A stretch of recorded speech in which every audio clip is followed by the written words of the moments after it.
ಹೊಳಲ್ಕೆರೆ ಪಟ್ಟಣದ ವಾಗ್ದೇವಿ ಕಾನ್ವೆಂಟ್ನ ಬಸ್ ನಿಲ್ದಾಣದಲ್ಲಿಂದು ಬೆಳಗ್ಗೆ 9:40 ಸಮಯದಲ್ಲಿ ಶಿವಮೊಗ್ಗ ರಸ್ತೆಯ ಎಸ್ಬಿಐ ಬ್ಯಾಂಕ್ನ ಮುಂದೆ ಎಲ್ಕೆಜಿ ವಿದ್ಯಾರ್ಥಿ ಬಸ್ ಹತ್ತುವಾಗ ಬಸ್ ಚಾಲಕ ಅನೇರು ಕಾಲೋನಿಯ ಪ್ರವೀಣ್ ಮೂರ್ತಿ ಕುಡಿದು ಚಾಲನೆಯನ್ನು ಮಾಡಿ ವಿದ್ಯಾರ್ಥಿ ಬಸ್ ಹತ್ತದೇ ಚಾಲನೆ ಮಾಡಿ ವಿದ್ಯಾರ್ಥಿ ಸಾವಿಗೀಡಾಗಬೇಕಾಗಿತ್ತು. ಕಂಡಕ್ಟರ್ ವಿದ್ಯಾರ್ಥಿಯ ಟ್ಯಾಗ್ ಹಿಡಿದು ಬದುಕಿಸಿದ್ದಾನೆ. ಪ್ರತ್ಯಕ್ಷದರ್ಶಿಯಾಗಿ ಪಟ್ಟಣದ ಗವಿಎಚ್ಚಿ ಅಪ್ಪಣ್ಣ, ರಾಜೇಶ್ ಸೂರೇಗೌಡರು, ಸಿದ್ದರಾಮಪ್ಪ ಸ್ಥಳದಲ್ಲಿದ್ದಾರೆ. ಆಂಗ್ಲ ಭಾಷೆಯ ವಾಗ್ದೇವಿಯ ಶಾಲೆಯ ಬಸ್ಗಳಲ್ಲಿ 30 ಸೀಟ್ನಲ್ಲಿ ಬಸ್ಗಳಲ್ಲಿ 80 ವಿದ್ಯಾರ್ಥಿಗಳನ್ನ ಕುರಿ ತುಂಬಿದ ಹಾಗೆ 60 ಸೀಟ್ನ ಬಸ್ಸಲ್ಲಿ 100 ವಿದ್ಯಾರ್ಥಿಗಳನ್ನ ಕರೆದುಕೊಂಡು ಬರುತ್ತಾರೆ. ಕುಡಿದು ಚಾಲನೆ ಮಾಡಿದ ಚಾಲಕ ಪ್ರವೀಣನ ಪೊಲೀಸರು ಕಸ್ಟಡಿಗೆ ಒಪ್ಪಿಸಿ ಶಿಕ್ಷೆ ನೀಡಬೇಕು ಅಂತ ಹೇಳಿದ್ರು.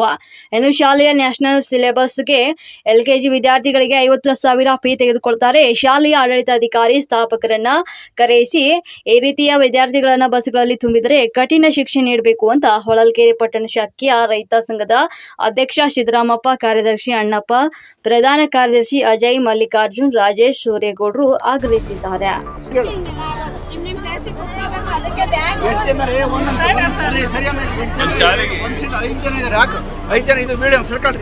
ವಿಡಿಯೋ ಮಾಡ್ಕೊಳ್ರಿ ಇದನ್ನು 5 ಸೀಟ್ ಹಾಕೊಂಡ್ಬರ್ತಾರೆ. ಸಣ್ಣ ಬಸ್ ಗುರಿ ಬಂದೆ ನಾವು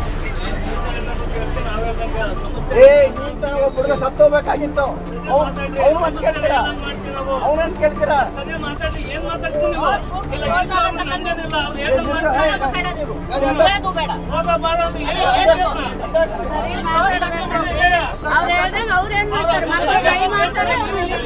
ಆಯ್ತು, ಎಲ್ಲ ಬಸ್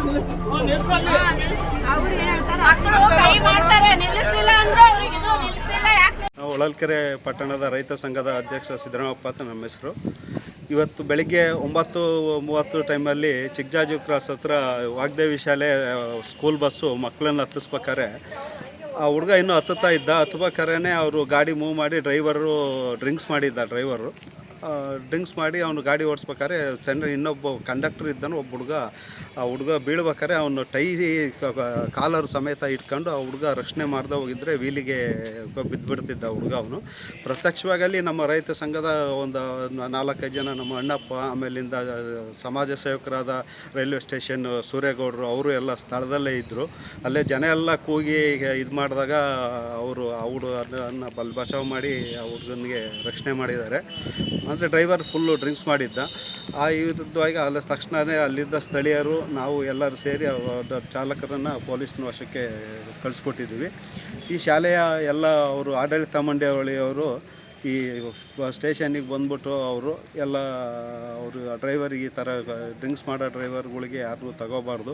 ಮತ್ತು ಕಂಡಕ್ಟ್ರುಗಳ್ನ ಅವ್ರ ಶಾಲೆಯಲ್ಲಿ ಮಕ್ಕಳು ಕ್ಲೀನ ಸೇಫ್ಟಿಯಾಗಿ ಹತ್ಸ್ಕೊಂಡು ಹೋಗೋಕೆ ಹೆಲ್ಪ್ ಮಾಡೋಕ್ಕೋಸ್ಕರ ಅವರು ಕಂಡಕ್ಟ್ರನ್ನ ಯಾರನ್ನೂ ಇಟ್ಟಿಲ್ಲ. ಕೆಲವು ಬಸ್ಸಲ್ಲಿ ಇದ್ದಾವೆ, ಕೆಲವು ಬಸ್ಸಲ್ಲಿ ಇಲ್ಲ. ಮತ್ತು ಕುರಿ ತುಂಬ್ಕೊಂಬರ್ತಾರೆ ಬಸ್ಸಲ್ಲಿ. ಅವರು ಒಂದು 30 ಸೀಟಿನ ಮಿನಿ ಬಸ್ ಇದ್ದರೆ ಅವರು ಅದರಲ್ಲಿ 75-80 ಜನ ತನಕ ತುಂಬ್ಕೊಂಬಂದಿದ್ದಾರೆ. ದೊಡ್ಡ ಬಸ್ಗಳು 4-5, ಆ ಬಸ್ಸಲ್ಲಿ 100-150 ಜನ ತನಕ ಫುಲ್ಲು ಪ್ಯಾಕ್ ಆಗಿದ್ದಾರೆ. ಆ ಥರ ಎಲ್ಲ ತುಂಬ್ಕೊಂಬರ್ತಾರೆ. ಆ ರೀತಿ ಹೋಗದಂಗೆ ಶಾರದಾ ಮಂಡಳಿಯವ್ರನ್ನ ರಕ್ಷಣಾ ಇಲಾಖೆಯವರು ಕರೆಸ್ಬಿಟ್ಟು ಅವರಿಗೆ ಇನ್ಮೇಲಿಂದ ಹುಡುಗರು ಮಕ್ಕಳಿಗೆ ಕೆಪಾಸಿಟಿ ಮೇಲೆ ಯಾರನ್ನೂ ಹಚ್ಕೊಂಬರ್ಬಾರ್ದು. ಅವ್ರು ಇನ್ನೊಂದು ರಿಜಿಸ್ಟ್ರೇಷನ್ ಟ್ರಿಪ್ ಮಾಡಲಿಬೇಕಾರೆ ಅವರು ಲಕ್ಷಾಂತರ ರೂಪಾಯಿ ಫೀಸ್ ಕಟ್ಸ್ಕೊಂತಾರೆ. ಒಂದು LKG UKG ಹುಡುಗರು ಕೂಡ 60-70 ಸಾವಿರ ರೂಪಾಯಿ ದುಡ್ಡು ಕಲೆಕ್ಟ್ ಮಾಡ್ತಿದ್ದಾರೆ ಅವರು. ಮಕ್ಕಳಿಗಂತೂ ಭಾರಿ ಸಮಸ್ಯೆ ಆಗೈತೆ. ತಕ್ಷಣವೇ ಅವರು ಆಡಳಿತ ಮಂಡಳಿಯವರು ನಮ್ಮ ಆರಕ್ಷಕ ಠಾಣೆಗೆ ಬಂದ್ಬಿಟ್ಟು ನಮ್ಮ ಆರಕ್ಷಕರು ಕೂಡ ಅವ್ರನ್ನ ಕರೆಸಿ ನಮ್ಮ ಮಕ್ಕಳಿಗೆ ಇನ್ನು ಯಾವ ರೀತಿಯಲ್ಲೂ ತೊಂದರೆ ಆಗದೈತಿ ಸುಗಮವಾಗಿ ಓಡಾಡೋಕ್ಕೆ ವ್ಯವಸ್ಥೆ ಮಾಡಬೇಕು. ಇಲ್ಲ ಅಂತಂದರೆ ನಮ್ಮ ಪಟ್ಟಣದಲ್ಲಿ ನಾವು ಪಟ್ಟಣ ನಾಗರಿಕರು ಅದು ನಮ್ಮ ರೈತ ಸಂಘದ ಮುಖಾಂತರ ಶಾಲೆ ಮುಂದೆ ಉಗ್ರ ಹೋರಾಟ ಮಾಡ್ತೀವಿ ಅಂತೇಳಿ ನಮ್ಮಲ್ಲಿ ತಿಳಿಸ್ತಾರೆ.